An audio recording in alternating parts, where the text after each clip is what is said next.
62,000 people.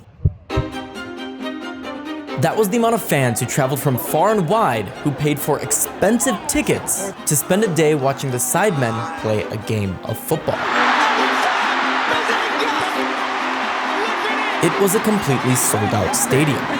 I'm speechless. 62,000 people spent an outrageous amount of time and money, the two things that we as humans are wired to preserve, to witness a group of digital creators write history live. So how on earth did they do this? Well, sure, they have a lot of followers, but in today's day and age, it's never been easier to grow quickly. There are over 200 million content creators out there today, and many boast large follower counts. But none of them can sell 62,000 tickets. In fact, I once remember talking to a CEO of a merchandise company who said that they worked with an Instagram creator with over 3 million followers that was only able to sell 16 t-shirts. Like, what? There it is, deflection!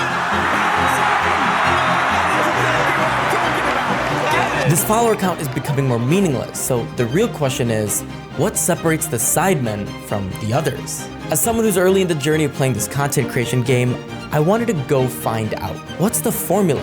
How do I build this? How have the Sidemen built the most diehard fan base in the history of YouTube? That journey starts here. What a beautiful stadium.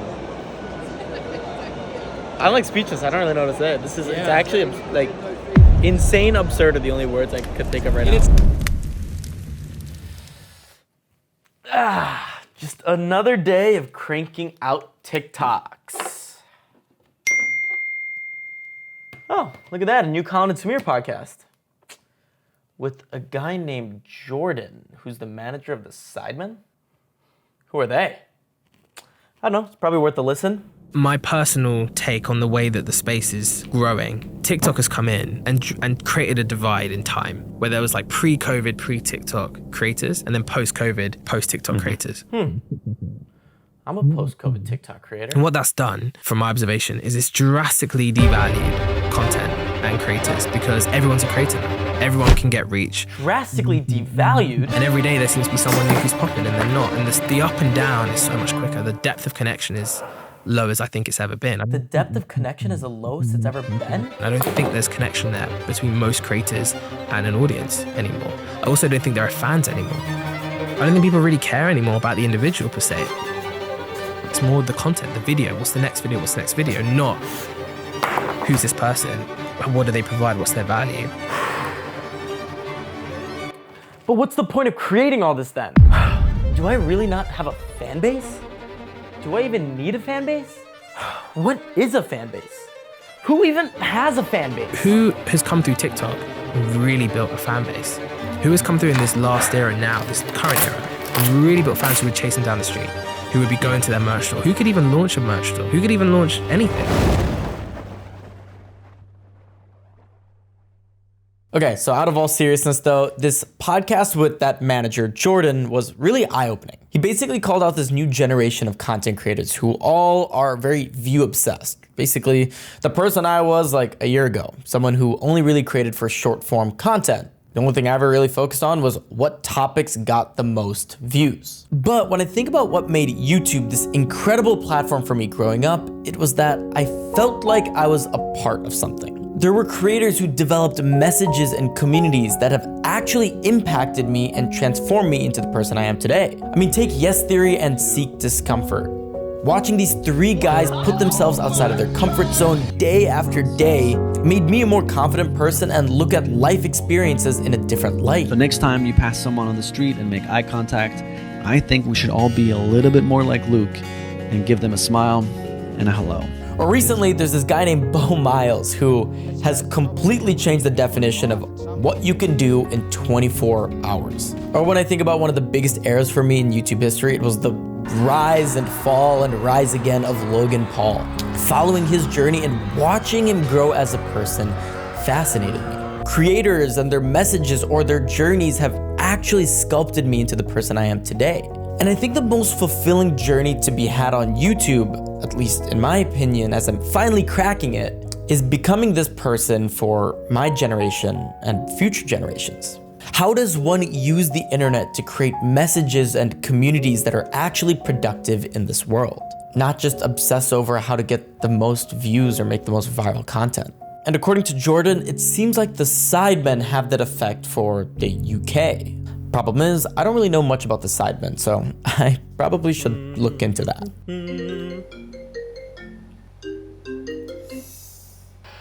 Yo. So, I know this might be a bit of a surprise, but I've got something pretty cool for you. Okay, what's up? Yeah. I got some tickets to the Sidemen charity match. Yo! Let's go! Let's go, okay? All right, no, I mean, it's not a big deal, but it's tickets for me, tickets for you, free of charge, yeah? It should be fun. We'll have a blast. Okay. It's in London, right? That's in London. It's right here in my hometown. One small question though. I've heard about the Sidemen, but who are they? Okay, well, book your tickets to London, and I will tell you that as soon as I can.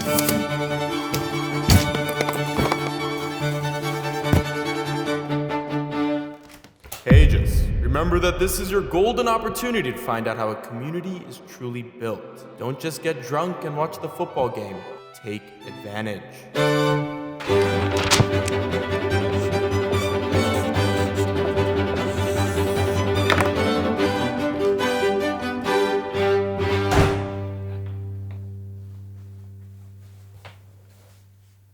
Hello, Dodford. Nice to meet you.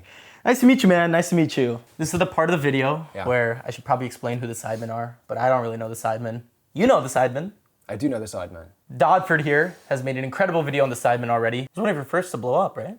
Yeah, that was one of the first ones to do well. So instead of me just re-explaining basically what his video is, I wrote your script out Great. from that video right over here. I'm gonna need you to say this out loud, and I don't know how to edit like you.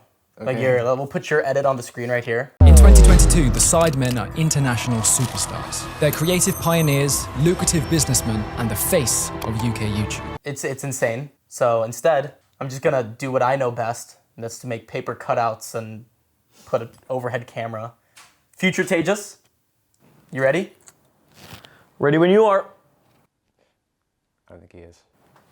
Yo, what? What does that mean? I need your beautiful British voice. So we're Okay. gonna put this in here. Let's do this. Let's bloody do this. In case you weren't aware. Simon and JJ knew each other in school, as did Toby and Josh. They hung out online for a while before inviting Ethan one day in 2013. Vic joined later that year, and the six of them began a GTA group called the Ultimate Sidemen. Whoops. Fancying one more member, the group was completed with Harry's arrival on early 2014. All seven were creating individually on their own channels before deciding to join forces. On their individual channels, they created FIFA, gaming, and other entertainment content. But soon, they began collaborating, which helped them cross-promote their channels. The official formation of the group can be traced back to October 19th, 2013, when they launched their joint channel, The Ultimate Sidemen. This channel allowed them to combine their fan bases and create content together regularly. In 2014, the Sidemen rented a house together in London. This communal living arrangement This communal living arrangement facilitated even more collaborations and strengthened their friendships. The Sidemen house became a central hub for their content creation. I'm sweating my Dude, I'm sweating too. Why does the UK have no AC, man? One of the key factors in their success was the introduction of Sidemen Sundays. This series featured a wide range of entertaining challenges, pranks, and real-life adventures, which attracted a massive viewership. Sidemen Sundays became a weekly event that fans eagerly anticipated. As of 2023, the Sidemen have used their brand to create multiple businesses and expand the ones they already own, such as Side Plus, Sides, XIX Vodka, Sidemen Clothing, and Side Cards, etc. Now that we know who the Sidemen are, all that's left is to go to the game. And right as we got off the tube, it was mayhem. I run the subway over to the game. It's crazy. It's actually really chaotic right now. Their fan base showed out, and through all this chaos, my mission was still to find out exactly how they pulled this off. What was the fact that you just said? Dude, this is where they played the London Olympics in 2012, and they sold it out. Like, Bro, insane. I gotta go 0.5 for this. I gotta fit this entire thing in 0.5. Let's go. Luckily, because of Dodford, producer Ken and I got to go into some VIP lounge area. Where are we? We're in the VIP lounge. This is absurd. What the heck? We had amazing seats. Kickoff was in minutes, and I could tell that we were in for a treat. Here we go. And they're off. Here we go. Straight on. Monthly cook-up. Theo Baker looking for the through ball. He's so offside. It's actually not the right shot. I don't think he knows he's off. It's a speed situation 2.0.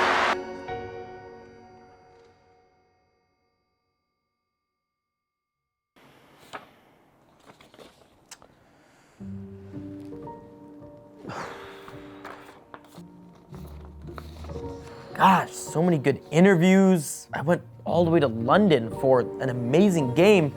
I even got an interview with the manager of Yes Theory. What's the answer?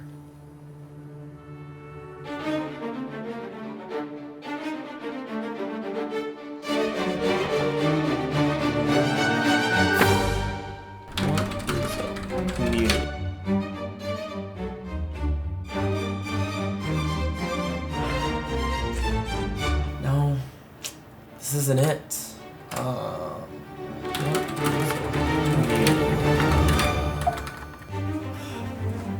What about x.com? Greg Eisenberg. What is a community? I used the tribe test developed by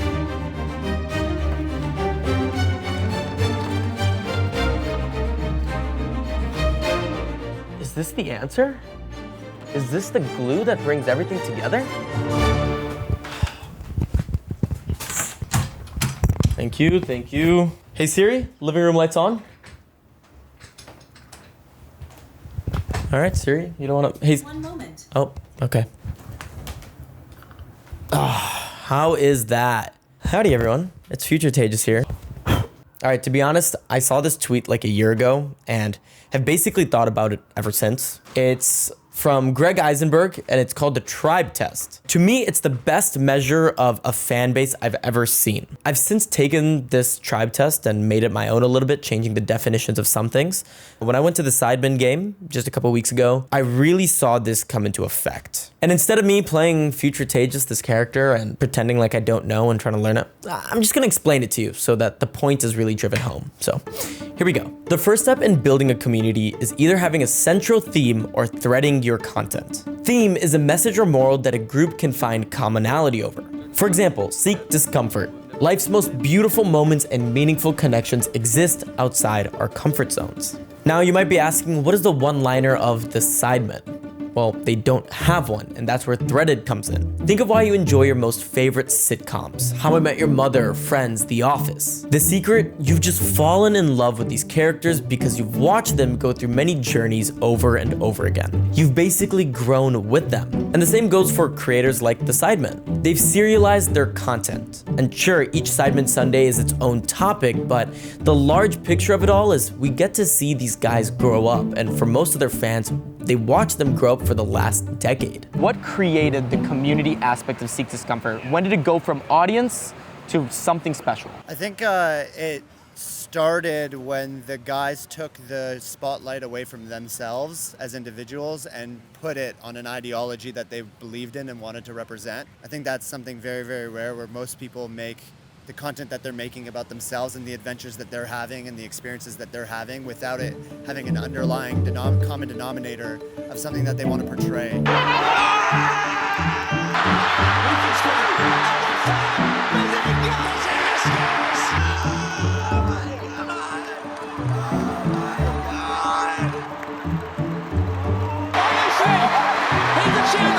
The second step in building a true community is having some sort of ritual. The way I'm defining it is creating an action at a cadence that the group can do. Whether that's creating a motto whenever the group does something, or schedulizing your content so that the group knows when in the week to watch it, it's crucial to do this to strengthen that relationship. What type of content of them do you watch? Do you watch the Sidemen Sundays? Oh yeah, religiously, yeah. The Sidemen Reacts channel as well, more Sidemen. Yeah. Side Plus is very good, Side Plus. Oh yeah? You're fully in it. Yeah. That's very cool. Tries to get on his eye. Going. Honestly, just hit it on your left. Test the keeper. Out to chance. There it is. Deflection. That's exactly what I'm talking about there. What's happened? The third step, identity. How does this group show off to the world that they're part of this community? Is it through merch? Is it through a tattoo? Or as simply as an Instagram story? People want to represent and show off in the world. That's why we don't just all wear black t-shirts with no logos on them. Lines for merchandise. Lines for merch. Number 4, belonging. A primitive need for us humans. Ever since way back in the hunter-gatherer societies till now, we humans aren't built to be alone. We were meant to socialize, to collaborate, to emotionally build upon each other. And communities are crucial for this. You said the fan base of the Sidemen is what got you into it. Yeah. Why so? Give me an example. I say people like you are very bubbly. Me? And very fun. I'm just learning about the Sidemen now. Oh. Actually, I came all the way from New York to learn about the Sidemen. Yeah, well, people like these people walking past. Do you often meet up with people? Or Yeah, all the time. That's interesting. And the final step, engage. Most creators on the internet today have this relationship with their audience, one that is very singular. I make a video for you, you like and comment that video with the intention to have a conversation with me, but that's it. The most successful communities conglomerate outside of that central leader. Hence why here in this stadium, people are sitting together, why there are inside jokes. Yeah, he's a lifelong West Ham fan, which is this stadium. Oh, really? So he's probably been waiting his whole, dreaming his whole life to score in this stadium. Shared beers and a universal want for speed to score a goal, even though for some reason he physically can't.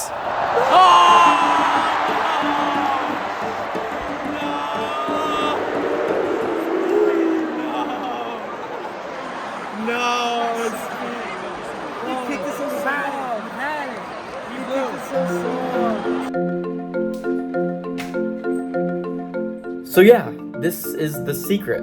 This is the formula for a true fan base.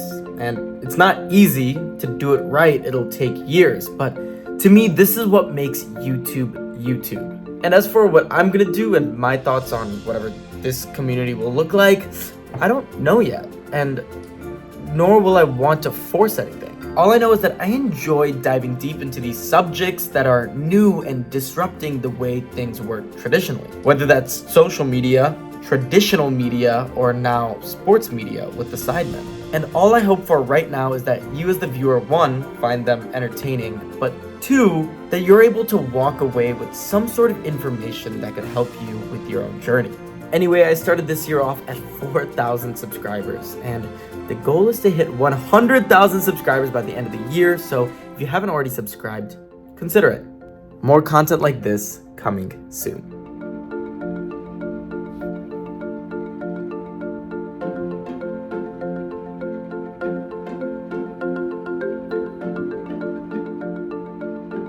Shot on iPhone 15.